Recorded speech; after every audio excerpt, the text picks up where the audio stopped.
can guarantee you there was probably 100 days where I didn't want to do anything. I wanted to stay in the pool or stay in my bed and not get out. But those were the days where you have to. You have to get up and do something, because I think that's really what separates the good from the great. The greats do things when they don't always want to do them. I think the biggest thing that I've always said is never give up. And I never have, and nobody ever should. If they want something bad enough, they'll get it. They have to work for it. Yeah, it's not going to be easy, but if you want it bad enough, you'll do whatever it takes to get there. I think that's probably the easiest way to put it, and the best way to put it. I wanted to do something that nobody had ever done before, and that started with a dream and a goal. I wanted to be the greatest of all time. I went 5 straight years without missing a single day of workout, 365 days a year. Every single day I was in the pool. And in the sport of swimming, when you miss one day, it takes you 2 days to get back. So I was already I was continuing to build on that throughout that time. And you know, that was kind of just how I was. There are days you're not gonna wanna do it, sure. And everybody has those days. But it's what you do on those days that help you move forward. You know, if you want to do something and you want it that bad, you'll make sacrifices.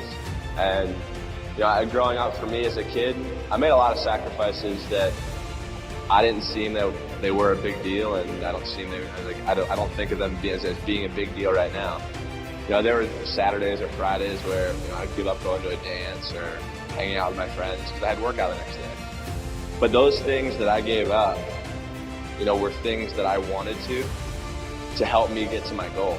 And there were times where I've been put in uncomfortable situations, but I've used my mental power, my mental strength to push through it.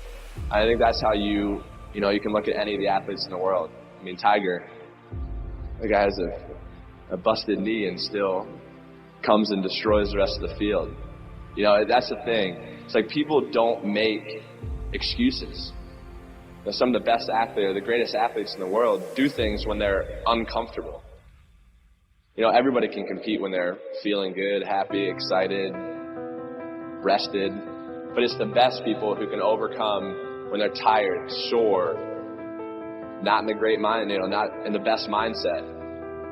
And I think mental power that the greatest athletes have can push all the pain aside. You know, and I mean, like when I was doing that Navy SEALs thing, was it easy for me to do it? No. Was it easy for me to climb over a 45-foot wall and look down? Not at all, and I'm afraid of heights. But, you know, I said to myself, I'm gonna do this and no one's gonna stop me. And I think that's the biggest thing, is how strong you can be mentally. I think that really shows who the person is. So I think that's one thing that separates the good from the greatest. When I said I wanted to win 8 gold medals, basically half the people in the swimming world thought I was absolutely crazy and nobody could ever do something like that. But for me, I was somebody who believed in it and somebody who believed in the process of getting there. I knew it wasn't going to happen overnight, like I said before.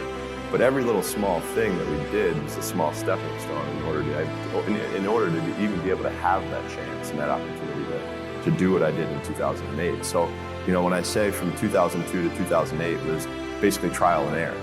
So for me, in 2002, that's really when I started amping up my event schedule, where I was swimming 4 to 5 individual events and having a couple relays at Pan Pacs, World Championships, major international competitions throughout that time frame. Because at that time, at the Olympic Games, that's where I think the real truth comes out. Because I think there are a lot of people who are very talented who can make it there. There are very few people who can deal with the pressure and the stress that happens when we're there.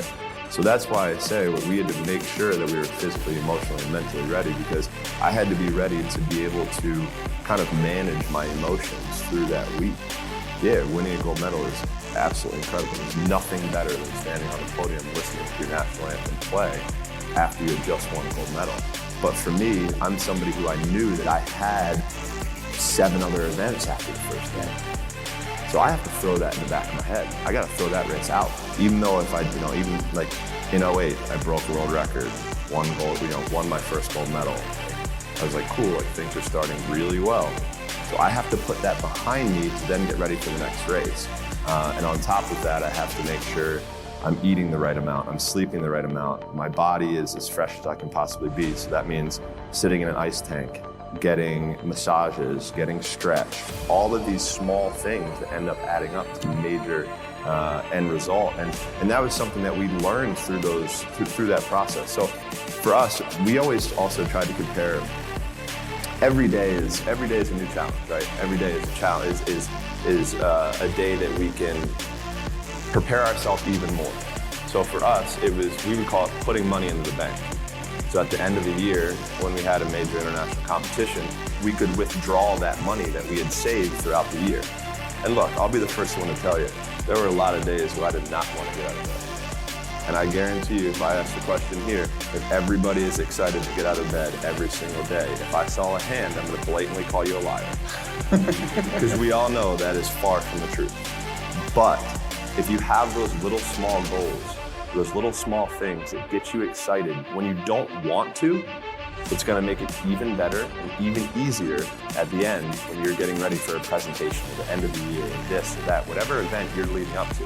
It's going to make it so much easier. And I think if you look at the greats in anything, in any walk of life, the greats do things when they don't always want to. And that's the separation. For me, that's what I've found. Because I can sure as hell tell you that there were days where I hated my coach. There were days where we got in fights, we got in arguments, we couldn't stand what we were doing. I would do things purposely to piss him off, but that's a different story.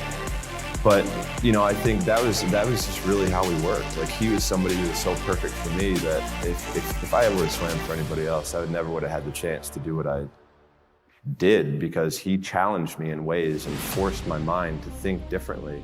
You know, for me as a kid growing up, I'm huge into music, and music is a big part of my life. And I'm a huge Biggie Smalls fan, and he wrote a song called "The Sky Is the Limit." And as a kid growing up, I believed that.